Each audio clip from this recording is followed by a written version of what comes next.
सुनैना अपने घर से ऑफिस जाने के लिए निकली थी कि गुरमी साहूकार ने रोक लिया। बहन, इस महीने का किराया। सुनैना सकपका गई।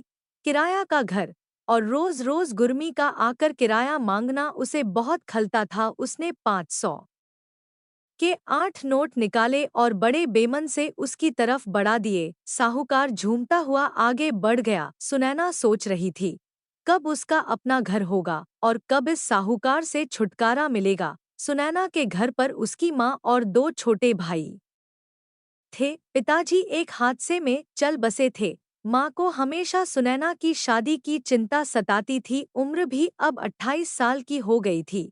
घर परिवार की जिम्मेदारी उठाते उठाते कब जवानी की दहलीज पार कर गई पता ही नहीं चला। दोनों भाई अब बड़े हो गए थे। दोनों ने नौकरी शुरू कर दी थी। आज सुनैना को देखने लड़के वाले आने वाले थे। माँ सुबह से ही पकवान बनाने में लगी हुई थी। राकेश एक अच्छे घर का सभ्य लड़का था। उसकी 2 बहनें थीं जो कि शादीशुदा थी, और एक बड़ा भाई जो साथ में ही कारोबार करता था। आज माँ चाहती थी कि सुनैना का रिश्ता हो जाए। राकेश का परिवार सही वक्त पर आ गए। सुनैना ने पीले रंग की साड़ी पहन रखी थी और बहुत खूबसूरत लग रही थी। उसे राकेश पसंद आ गया था, खुले विचारों वाला।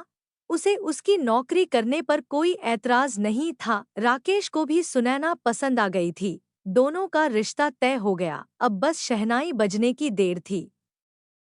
2 महीने बाद का मुहूर्त निकला और सुनैना अपने आंखों में नए सपने सजोए हुए ससुराल आ गई। कुछ महीने सब ठीक चलता रहा, पर अब राकेश और उसके परिवार का असली चेहरा दिखाई देने लगा। अब सासुमाँ को सुबह पूरा बनाकर जाने वाली बहू चाहिए। बड़ी भाभी ज्यादातर बीमार रहती थी, तो वह कुछ काम नहीं करती थी। उनकी बेटी रानो को भी सासुमाँ ही संभालती थी।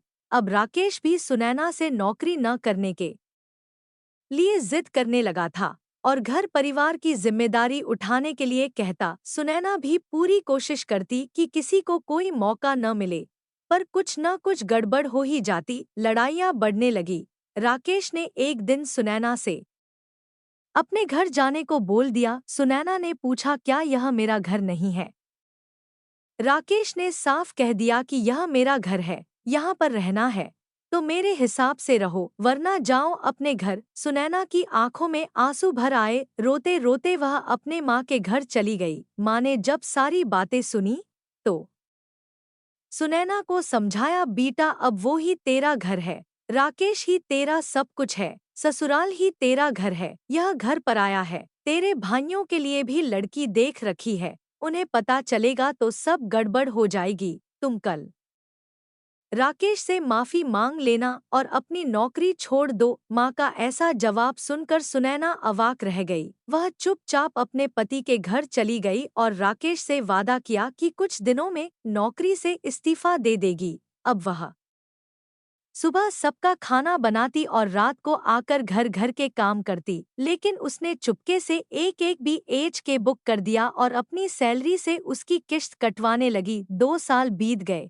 भाभी भी आ गई, पर सुनैना अपने माँ के घर नहीं गई। माँ बुलाती थी पर वो जाती नहीं थी। शायद उसे बहुत चोट लगी थी। अब उसका घर तैयार था और उसने उसका पोसेशन भी ले लिया। अब बड़ा फैसला लेने का वक्त आ चुका था। उसने राकेश तलाक लेने का फैसला किया। राकेश को पेपर्स भेज दिए और खुद अपने घर में शिफ्ट हो गई। राकेश को डोट ऐसी उम्मीद नहीं थी। वो सुनैना से मिलने गया तो सुनैना ने बस इतना कहा कि यह मेरा घर है, न मेरी माँ का और मेरे पति का। इस पर सिर्फ मेरा अधिकार है। शायद आपको याद होगा, आपने कहा था कि अपने घर जाओ। लो, आ गई अपने घर। अब आपकी कोई जरूरत नहीं।